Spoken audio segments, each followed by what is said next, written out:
So root 2ல் minus வந்தால் root 2ல் மைனஸ் வந்துச்சுன்னா காம்ப்ளெக்ஸ் நம்பராக மாறிடும். இந்த காம்ப்ளெக்ஸ் நம்பரில் இது ரியல் பார்ட், இமேஜினரி பார்ட். இது ஆல்ஃபான்னு எடுத்துக்கோ, இது பீட்டான்னு எடுத்துக்கோ. ஐ கூட இருக்கிற நம்பர் இங்கே ஆல்ஃபா போடுங்க, இங்கே பீட்டா போடுங்க. சரிங்களா? அங்கே பார்த்துக்கோ, எங்கெல்லாம் பீட்டா இருக்கோ அங்கெல்லாம் பீட்டா போடுங்க, ஆல்ஃபா போடுங்க. டி ஸ்கொயர் சம் சால்வ் அப்படி கொடுத்துருப்பாங்க. ஃபஸ்ட்டு என்னுடைய ஆக்சிலரி ஈக்குவேஷன் எப்படி எதுன்னு பாருங்கள். ஆக்சிலரி ஈக்குவேஷன்னா டி எடுக்கிற இடத்துல எம் போடணும், அவ்வளோதான், வேறு ஒன்றும் கிடையாது. இதை ஃபேக்டர் பண்ணணும். ஃபேக்டர் பண்ணால் 2 வேல்யூ வரும். இந்த 2 வேல்யூ டிஃப்ரெண்ட்டாக இருந்துச்சுன்னா complimentary function formula ae⁻m1x plus be⁻m2x இந்த ஃபார்முலா யூஸ் பண்ணி போடணும். இந்த ஃபார்முலா எங்கே எழுதிருக்க மாட்டாங்க, நீங்கள் எழுதிட்டு போடுங்க. எங்கெல்லாம் m1 இருக்கோ அங்கெல்லாம் மைனஸ் போடுங்க, m2 இருக்கிற இடத்துல 4 போடுங்க. சரிங்களா? இதே போல் தான் எல்லா சம்மும். சேமாக இருக்கான்னு பாருங்கள். சேமாக இருந்தால் இந்த ஃபார்முலா யூஸ் பண்ணுங்கள். ax plus b e⁻mx 2 m இருந்தாலும் அது ஒரே m தான், ஏன்னா 2 ஒரே வேல்யூ தான். சரியா? அப்போ காம்ப்ளிமெண்ட்ரி ஃபங்க்ஷன் ஜென்ரல் சொல்யூஷன் ஒரே மாதிரி இருக்கும். என்ன காரணம் அப்படின்னு சொன்னால் ஈக்குவல் டு 0 இருக்குது. கொஷனில் பாருங்கள், ஈக்குவல் டுனா இருக்குது, 0 இருக்குது. அப்படின்னா y ஈக்குவல் டு ஃபார்முலாஸ் தான் சிஎஃப்ஐயும் பிஐயும் ஆட் பண்ணம்பா. சிஎஃப் தான் இது கண்டுபிடிச்சிட்டோம், பிஐ கிடையாது. என்ன காரணம்? இந்த பக்கம் இருக்குது, 0 இருக்குது. அப்போ 0 ஆச்சுன்னா பிஐ கிடையாது. அப்போ 2 ஒரே சொல்யூஷன் தான் வரும். அதை கடைசியில் எழுதியிருப்பாங்க. சரிங்களா? ஓகே, இது அதே போல் தான் இங்கே t square, small t square அப்படின்னா இது கேபிட்டல் டி ஸ்கொயர்னு எழுதலாம், இது கேபிட்டல் டின்னு எழுதலாம், இது ஒய் நார்மல் ஒய் தான், இந்த மாதிரி எழுதலாம். சரிங்களா? டி ஸ்கொயர்னா கேபிட்டல் டி ஸ்கொயர் மாற்றிக்கலாம். இதுலேருந்து ஆக்சிலரி ஈக்குவேஷன் ஒன்றும் இல்லை, டி தூக்கிட்டு எம் போடுங்க, ஈக்குவல் டு 0 போட்டுங்க, ஒய் வேணாம், ஈக்குவல் டு 0.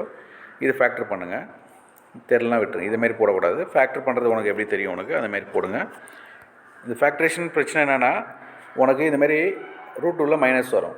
எப்படி வரும்னு சொன்னால் நீங்கள் இதை ஃபேக்டர் பண்ண கற்றுக்க, இதெல்லாம் எழுதாத.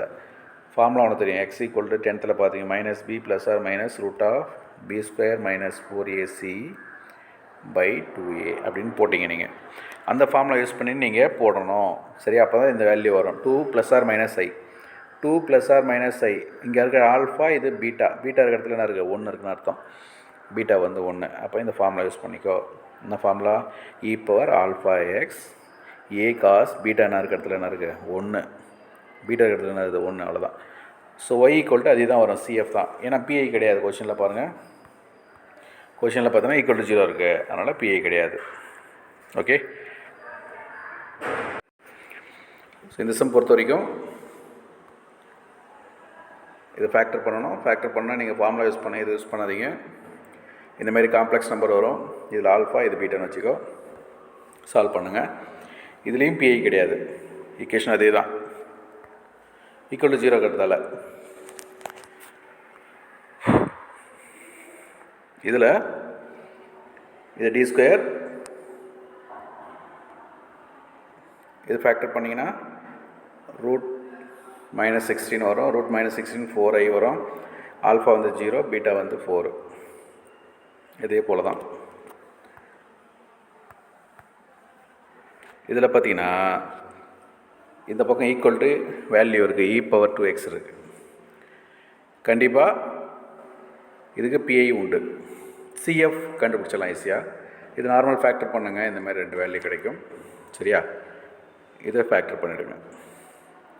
பிஐ எப்படி கண்டுபிடிக்குது அப்படின்னு சொன்னால் ஒன்றும் இல்லை, 1/, போட்டுக்கோ. என்னோடய value 4d² - 4d + 4d - 3 e⁻2x இங்கே போடுங்க, அவ்வளோதான். இதுதான் PI.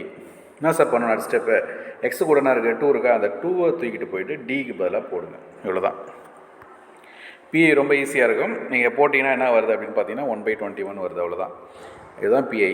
CF equal to formula, சரி, y equal to CF plus PI ரெண்டையும் ஆட் பண்ணிங்கன்னா ஆன்சர் வந்துடும். ஸோ எல்லா சமயம் இதே போல் தான் நான் ஒர்க் அவுட் பண்ணுறேன்.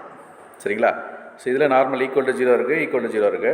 இதில் பார்த்தீங்கன்னா டி ஸ்கொயர்னு எழுதுங்க, -6d + 8 = 0. சரியா? இதுதான் ஈக்குவேஷனு. இதில் m² மாற்றுங்க, ஈக்குவேஷன் ஆக்சிலரி ஈக்குவேஷன் ரெடி பண்ணுங்கள், சிஎஃப் கண்டுபிடி. ஈக்குவல் டு 0 இருக்கிறதால இது பிஐ கிடையாது. ஸோ இதே போல் தான் நீங்கள் எல்லா சம்மும் ஒர்க் அவுட் பண்ணணும். பட் ஆனால் இதில் சொன்ன சம் மட்டும் நீங்கள் ஒர்க் அவுட் பண்ணால் போதும். இந்த சம் ஒர்க் அவுட் பண்ணுங்கள், இந்த சம் ஒர்க் அவுட் பண்ணுங்கள், இந்த சம் ஒர்க் அவுட் பண்ணுங்கள். இதில் என்ன சார் பண்ணுறது அப்படின்னு சொன்னால் இது PI1 PI2 தனித்தனியாக ஒர்க் அவுட் பண்ணணும். இங்கே எக்ஸ் டி இருக்கிறதுல என்ன பண்ணுங்க? 3 போடணும். இங்கே என்ன பண்ணணும்? -3 போடணும்.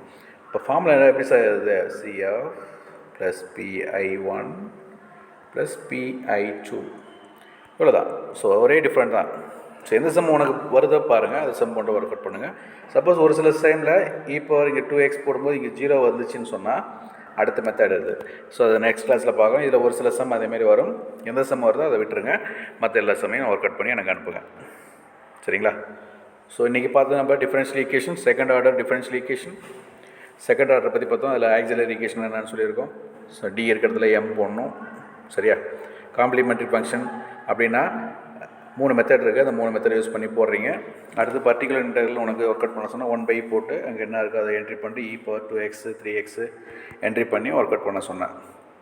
அடுத்து ஜென்ரல் சொல்யூஷன் கண்டுபிடிக்க சொன்னேன். ஸோ இந்த ஃபார்மேட்டில் நீங்கள் ஒர்க் அவுட் பண்ண கற்றுக்கோ. ஸோ ரொம்ப ஈஸியாக இருக்குமா? 5 மார்க் கொஷனில் கேட்பாங்க. இந்த மாதிரி கொஷின் கொஞ்சம் ஒர்க் அவுட் பண்ண கற்றுக்கோ. Okay, thank you.